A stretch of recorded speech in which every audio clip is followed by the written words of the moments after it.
વર્ષ 2019માં નોંધાયેલા અપહરણ અને ખંડણીના ગુનાઓમાં વોન્ટેડ આંતરરાજ્ય આરોપી યુસુફ ખાન ઇશરત ખાન પઠાણની સુરત ક્રાઇમ બ્રાન્ચે ધરપકડ કરી છે।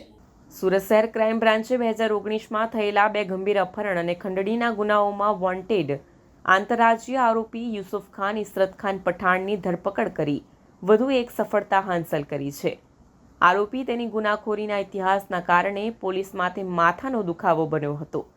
જુલાઈ 2019માં સુરતના ડીસીબી પોલીસ સ્ટેશનમાં નોંધાયેલા 2 અલગ કેસોમાં આસિફ ટામેટા ગેંગે જયશંકર દુબેનું અપહરણ કરી ₹55 લાખ ખંડણી વસૂલી હતી, જ્યારે રાજેશ ઉર્ફે રાજા અગ્રવાલનું અપહરણ કરી ₹1 લાખ વસૂલ કરવામાં આવ્યા હતા। આ કેસોમાંથી એકમાં 11 આરોપી અને બીજામાં 7 આરોપીની ધરપકડ થઈ હતી, પરંતુ યુસુફ ખાન પઠાણ ફરાર હતો। સન 2019માં લખનૌમાં હિન્દુ મહાસભાના નેતા કમલેશ તિવારીની હત્યાના ગુનામાં પણ યુસુફ ખાનની સંડોવણી જાહેર થઈ હતી। આ કેસમાં લખનૌ પોલીસે તેની ધરપકડ કરી જેલમાં મોકલ્યો હતો। સન 2020માં આસિફ ટામેટા ગેંગ સામે Gujarat control of terrorism and organiser crime act હેઠળ કેસ નોંધાયો હતો, જેમાં યુસુફ ખાન પણ સામેલ હતો। તેનો લખનૌ જેલમાંથી પ્રોડક્શન વોરંટ દ્વારા કબજામાં લેવામાં આવ્યો હતો।